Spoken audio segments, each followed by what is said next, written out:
Bonjour, on se retrouve des années après l'ouverture de ma chaîne transformée, j'ai envie de vous dire, une chaîne que j'ai pas trop alimentée parce que j'ai été très prise par mes formations. Aujourd'hui, j'espère avoir le temps, en tout cas je le note dans mon agenda, d'alimenter cette chaîne. Et donc, je vous disais transformée parce qu'il y a 7 ans, j'ai ouvert mon entreprise en tant que masseuse et aujourd'hui, je suis thérapeute. Voilà, je vous l'ai dit, hein, j'ai fait de nombreuses formations. J'accompagne les personnes qui sont en mal-être. Alors, un mal-être qui peut aller de la simple déprime jusqu'à la dépression, voire le burn-out. J'accompagne aussi tout ce qui est troubles anxieux. Voilà. Donc troubles anxieux, c'est les troubles phobiques, ça va être les TOC, ça va être les troubles anxieux qui peuvent être généralisés, les troubles paniques, voilà, tout ce petit lot-là. J'accompagne également tout ce qui est au niveau de l'addiction. Donc addiction, ça va être surtout l'arrêt du tabac, l'alcool quand c'est pas trop conséquent. Là, je préfère envoyer chez des médecins. Quand c'est un petit peu d'alcool tous les jours ou quand c'est beaucoup le week-end, ça, voilà, ça, je me permets d'accompagner en complément d'un médecin, mais je me permets de venir aussi accompagner ces personnes-là. Et dans les addictions, je vais mettre aussi tout ce qui est troubles alimentaires, voilà, notamment le sucre, le grignotage, manger en trop grosse quantité. Voilà, vous avez remarqué, je ne parle pas d'anorexie. Là, je ne suis pas trop formée sur ce domaine-là. En tout cas, j'ai pas eu l'occasion d'accompagner des personnes sur ça. Et plus rarement, mais je tiens à le préciser parce que c'était quand même assez chouette, j'ai accompagné 2 personnes sur des parcours de PMA, donc qui voulaient savoir si elles pouvaient lâcher prise sur leur parcours un petit peu, et si cela pouvait avoir des effets bénéfiques. Et j'ai eu de la chance, et elles aussi du coup, parce que ça a été le cas pour ces 2 personnes-là. Ça ne pourra pas toujours être le cas malheureusement parce que voilà, parce que je ne suis pas magicienne et je ne peux pas faire en sorte que les personnes tombent enceintes. Ce n'est pas de mon ressort.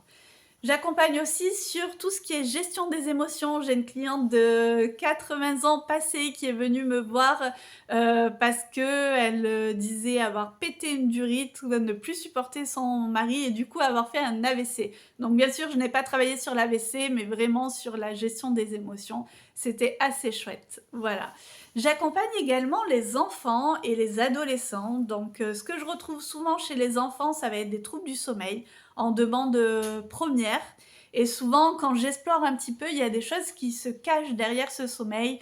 Donc ça peut être de la gestion des émotions, ça peut être de l'anxiété, ça peut être du harcèlement, enfin voilà. Ça peut être un tas de choses qui se cachent derrière, ou des périodes de vie difficiles, des deuils, enfin voilà.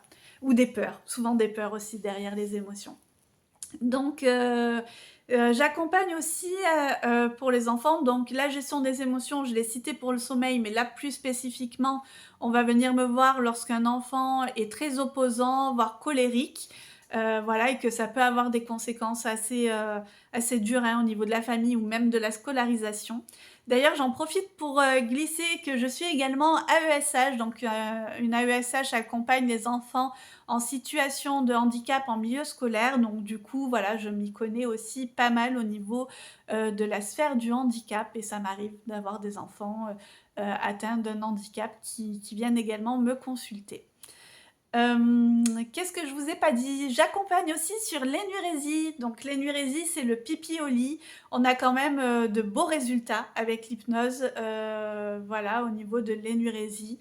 La seule fois où ça n'a pas marché de souvenir, c'était vraiment un enfant qui ne voulait pas grandir et qui en démordait pas. Parce que du coup, c'est important en fait quand on emmène un enfant consulter, que l'enfant soit d'accord pour venir consulter et que en fait le motif de la consultation soit un réel problème pour l'enfant. Sinon, ça marche pas. Voilà. C'est pas la peine de consulter si votre enfant ne veut pas consulter.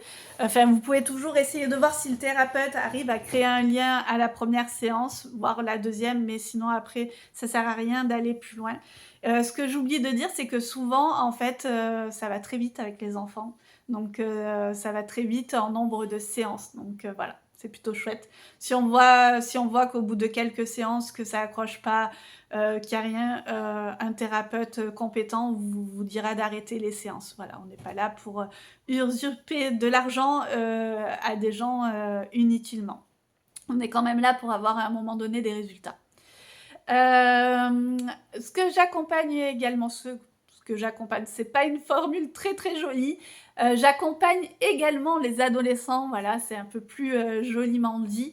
Les ados, pourquoi ils viennent me voir? Donc les ados, ils viennent me voir quand ils sont en mal-être, des fois même en mal-être profond avec des scarifications. Dans ce cas-là, j'aime bien que l'ado soit aussi accompagné d'un professionnel de santé. Très important. Et moi, je viens en complément. J'accompagne dans la gestion des émotions aussi les ados, l'anxiété, notamment quand il y a des contrôles, quand il y a un examen qui se présente. Voilà, il y a plein de choses à faire sur ce sujet-là et sur le sujet de la confiance en soi aussi, que ce soit les ados ou les enfants, c'est souvent pas le motif premier pour lequel les parents demandent à ce que l'enfant vienne consulter, mais c'est souvent un des objectifs secondaires. Que vous dire de plus? Voilà, je suis située à Sauveterre, donc Sauveterre, c'est dans le Gard, mais je suis très proche d'Avignon puisque je suis à 15 minutes d'Avignon. Voilà, et j'accompagne les personnes en présentiel, mais également à distance. Alors pour l'instant, pas trop les enfants, les adolescents, ça serait envisageable. Les enfants, quand je les reçois, je joue avec eux et j'ai pas encore d'idée de comment mettre le jeu au service des... enfin, je vois pas comment en fait jouer à distance. Ça me paraît très dur, mais pas impossible puisque je sais que j'ai des collègues qui le font. Voilà, en tout cas pour les adultes et les ados, ça se fait sans problème. Voilà. Je vous ai pas parlé de mes outils et je pense que ça serait quand même intéressant d'en parler. Oui, la vidéo est pas trop longue, je viens de jeter un coup d'œil.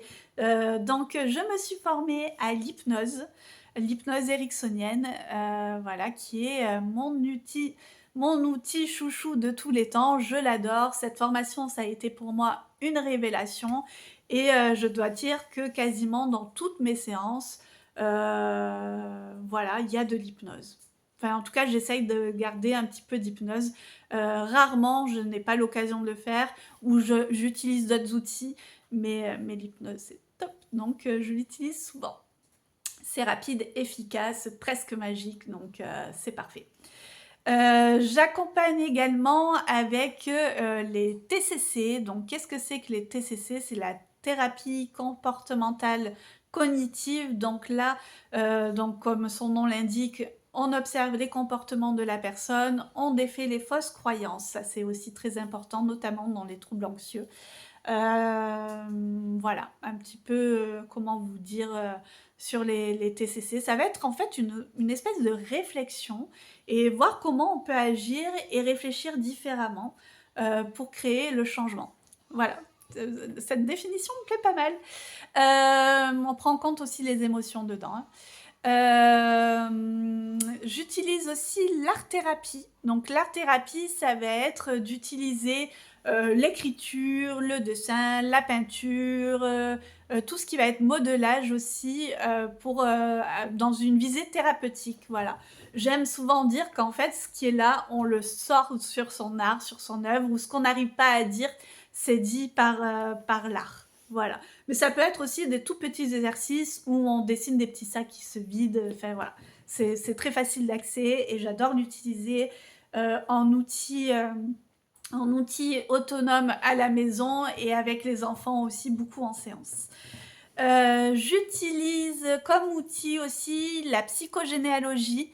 La psychogénéalogie, ça va être en fait tout ce qui est transgénérationnel, tout ce qui est transmis par la famille. Alors, on a de magnifiques choses qui nous sont transmises par notre famille, et heureusement, mais on a aussi des blocages, des peurs, des traumas notamment, qui nous sont transmis, et là on le voit sur des schémas qui se répètent de génération en génération, des choses qui se transmettent en fait.